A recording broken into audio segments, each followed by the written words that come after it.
McGillicuddy and Murder's Pawn Shop, Season 5, Episode 9. Something Eternal. October 30th, 1921. Continued. I was utterly speechless. Diary, if you were a person, not an inanimate bundle of paper, then from where you sat on the table behind me, you probably would have squeaked. I squeaked. I stood in the open doorway of our houseboat, staring into the twilight and into the smiling features of Noble James. He still had his newsboy cap. It was tilted. He was gorgeous. I digress. He said it again. Maud, I found a way to grow my missing soul back. I'm not a night enthusiast anymore. I'm healing. I took a step back. In the corner, Scotland and Wrath were watching all of this in total silence, mouths open. I glanced at Noble, then at Raster's machine under his arm. He had clearly stolen Raster's machine, and what was left of my bloody bandages, and had used them to trace us here. Raster didn't have his machine anymore. I wanted to say so many things, Diary. Instead, I stood there staring, while this thought and that question and this emotion zipped through my head and left me as empty as a seashell, whistling. I could not move. Noble moved gingerly and set down the machine. Here, he said, I can tell you don't believe me, so I'll prove it. He tugged all his pockets inside out. See? No weapon, he said. He stared at me, his eyes softening. Maud, can't you look at me and tell that it's me? I could. It was him. That was why I couldn't move. I could see it in his eyes, the way I had seen the absence when he had become a night enthusiast. He was himself again, recovering. I'll tell you all about it, Noble said. He knew he hadn't won our trust yet, not entirely, so he didn't come inside. He sat down cross-legged in the doorway.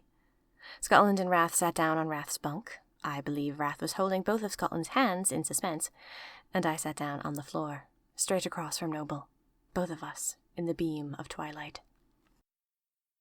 I didn't want to be a night enthusiast, Noble said. It was as simple as that. Deep down, I knew it. So as soon as it happened, I set about trying to fix it, while pretending I was on the same side as everyone else. I knew the soul was dead. I had been a spy long enough to know how this works. The soul isn't out there, waiting, ready to come back. Scotland and I glanced at each other. Then she continued to watch Noble, as we put the thought away, for now. So, if I couldn't go find it, I knew I would have to go rebuild it. The human body heals, it grows skin back. Not a whole finger or anything, but perhaps the soul is more versatile. I set out to prove that it was. I decided to grow my humanity back, my empathy.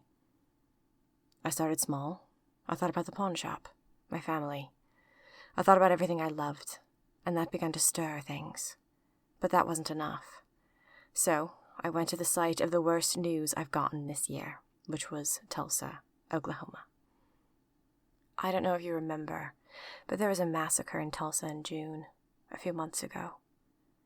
They burned the Greenwood district, an angry white mob.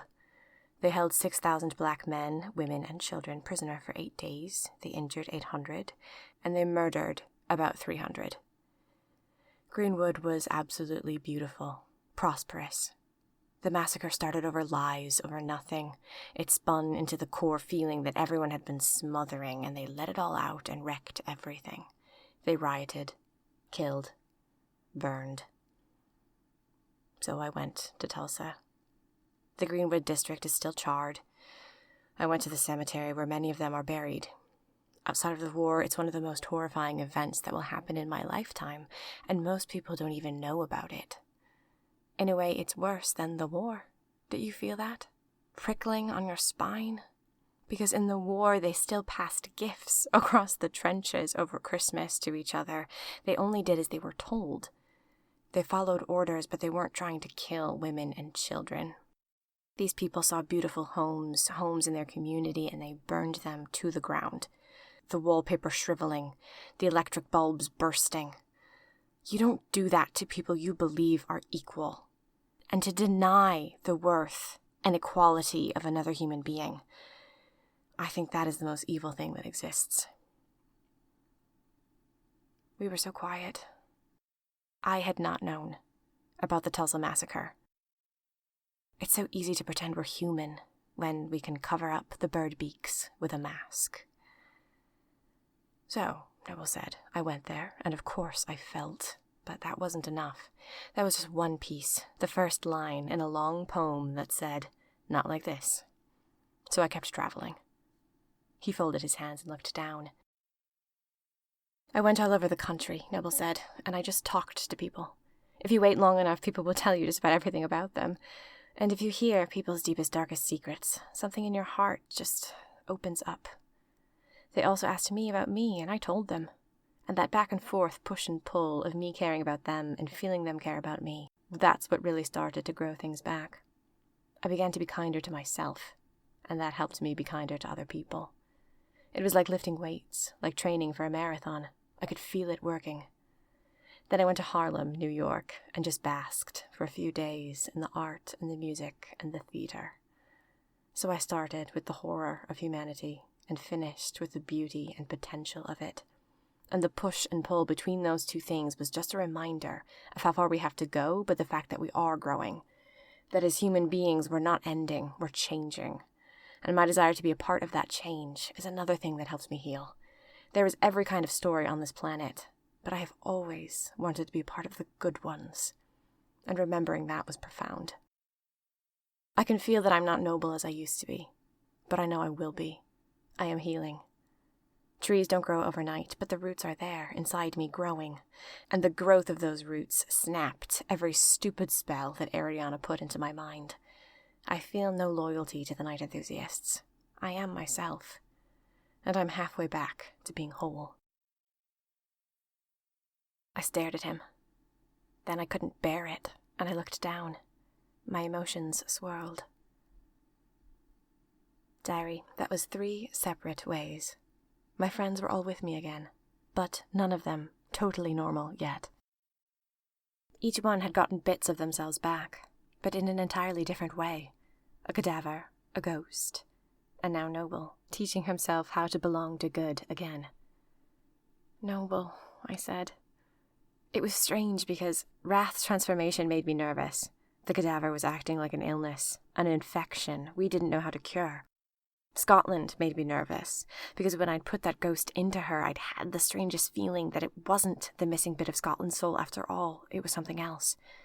Scotland had said herself the 2 pieces still felt separate, like the healing wasn't complete. But Noble, this didn't make me nervous at all. There was no fear here. No anxiety for nasty surprises. He did this, on his own. He built it. This was Noble. I could feel it in the depths of my chest.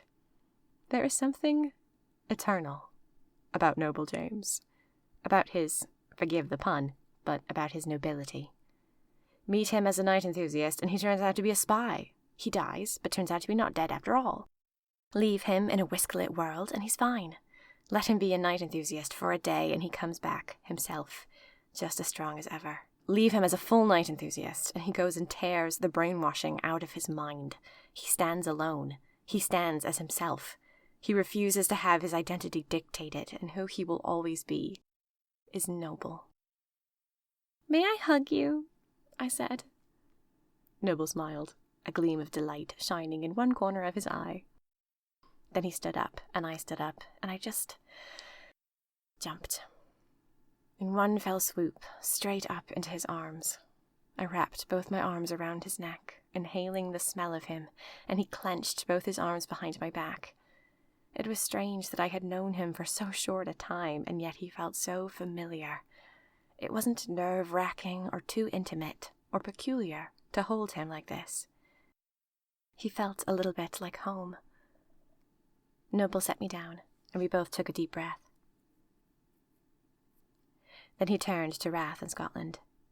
Rath, Scotland, he said. I would say I'm surprised to see you here, having recently seen you both as night enthusiasts in the night enthusiast lair, but I can't say I'm surprised. Maybe a little annoyed. He grinned at me. I think I wanted to be first. Well, you clearly did it the right way, Scotland said. She went over to the small round table and tugged it out into the centre of the room. Apparently, we were about to have a conference. Rath is infected with a dead body, and I'm infected with a ghost. I think you're the first one Maud can trust implicitly. I take offence to that, Rath said. Then he paused. Never mind, it's true. Explain, Noble said. Dead bodies and ghosts? We all grabbed a chair. Scotland got out a bottle of wine. How had she found wine? Did she make it appear out of thin air? She had only been in this boat for 5 minutes. And we each had a clay cupful. The light of the single candle in the centre of the table reflected in the surface of my drink. The shadows behind us were purple and mysterious, but it didn't feel ominous. I was home again. We were together again, wounded but scheming. The community had returned. Tell us how you got here, Scotland said. What made you realise Maud wasn't dead? Oh, Noble said, well, that was a key part of it. Maud, when I saw your corpse, nothing felt right. Internally, this sense had been growing that I was going to find you. It was like the more I healed, the more a magnet in my chest was pointing me due north, saying, find Melinda Maudie Merkel. And the feeling didn't go away when I saw you dead. It was still pointing somewhere else, if that makes sense.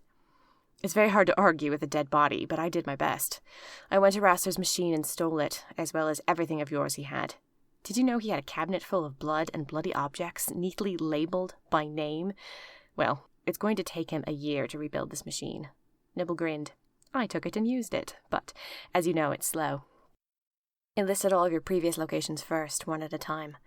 I was dying to find out what you'd been doing in Brazil, so I went and found Dolores while I waited for it to finish. She told me what had happened. Didn't seem too keen to talk about you, almost like she was irritated. What did you do, Maud? Break one of her plates? I did not, I said. I had no idea why Dolores would be irritated with me. She was probably irritated with Noble for being so nosy and ruining whatever plan I'd been trying to set up. So that's how I learned about the false corpse, Noble said. None of the other night enthusiasts know. The machine only lists a location once, so even if they stole it back from us and used it, that location won't show up again. It was a bit gutsy, Maud, hoping no one would follow you there and chat with her. I was relying on speed, I said, and the assumption that no one goes looking for dead people. I see, Noble said. He took a sip of wine. So, that was about an hour ago, Noble said. I returned to the machine, and your location was listed as here. I only had to go into the Night Enthusiast collection of murder objects, find one for this year and location, and walk. And we're very glad you're here, I said. So am I, Scotland said, except I was in the middle of an experiment, and I was interrupted. What experiment? Rath said. You, Scotland said. I'm not an experiment, Rath said. It was more than a simple examination, Scotland said. Besides, I'd been about to test something. You haven't told me about the ghosts, Noble said. What's going on with you and Rath? We explained about Rath's and Scotland's peculiar circumstances. After he heard about Rath's glowing blood, he glanced in concern. It's glowing, he said. Like it's dry? But it isn't dry, Rath said. It's quite wet. Magic unusual blood only glows when it's dry, Noble muttered. In her seat, Scotland squirmed. Oh, no. She knew something. She knew something we didn't know. There was more. So anyway, Scotland said, I was thinking we should begin the investigation again. Rath, if you wouldn't mind picking up where we left off. Yes, I seem to recall I wasn't letting you touch me, he said. Yes, and it was hindering my work, she said. I need to at least check your heart rate, breathing, all of that. Humph, Rath said. Suddenly, his face fell, and he became very preoccupied with something on his finger. That, Rath said. He stared down at his pinky. That hasn't been there before.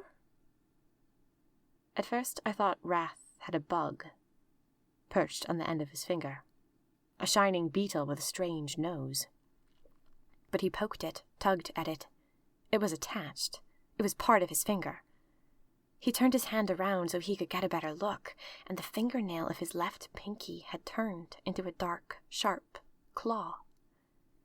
It was obsidian, shimmering, deadly. It looked like the talon of a bird. "What's going on with me?" Wrath said. "This isn't wood. I'm meant to be human or puppet. I don't have time for a third thing." "Let me see it," Scotland said. She got up, offering her hand to Wrath. Wrath recoiled, snarling. He held his hand against his chest protectively. "Death to all mice!" he hissed at Scotland. "Death to all mice!" I went cold. Wrath didn't seem to realize what he'd said. This was the second time he'd said that phrase without prompting, as though it came from deep within him. He wobbled.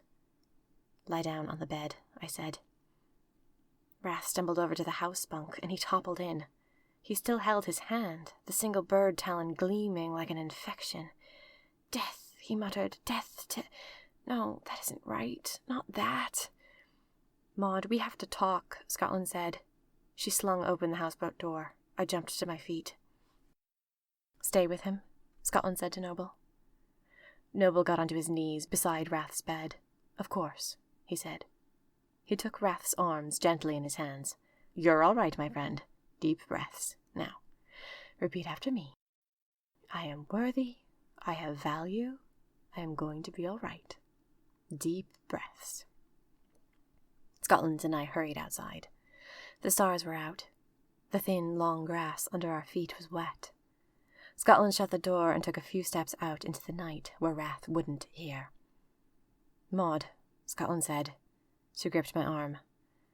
"I know what's happening to Wrath. He's dying." "What?" I breathed. "Magic, unusual blood glows when it's dry," she said.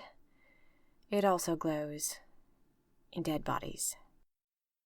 "No. Normally it takes several days for the blood of a corpse to glow, so it's not commonly known. Really only doctors are familiar with it.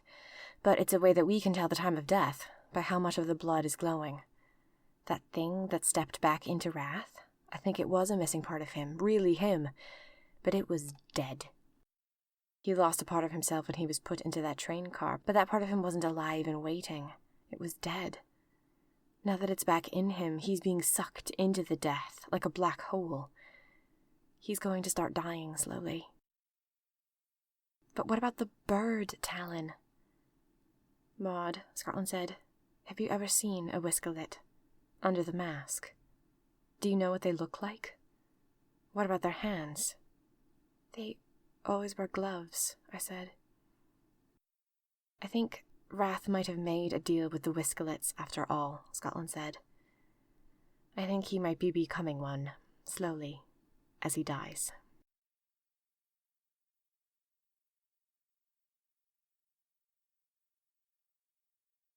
We hope you've enjoyed Season 5, Episode 9, Something Eternal, of McGillicuddy and Murder's Pawn Shop. McGillicuddy and Murder's Pawn Shop is written and performed by Minerva Sweeney Wren, all rights reserved. Thank you for continuing all this way with Maud's adventures. New audio dramas are coming, and there's news on those, as well as fandom fun, if you follow me on Instagram and Twitter, at Meg Macaulay Inc. That's Inc, I-N-K. Please consider becoming a monthly supporter on Patreon. Or, if you can't commit right now, say thank you with a one-time donation. I now have Venmo, at Minerva Sweeney Wren. All links are in the description of this episode. McGillicuddy and Murder's Pawn Shop will continue with Season 5, Episode 10. A kidnapping commences.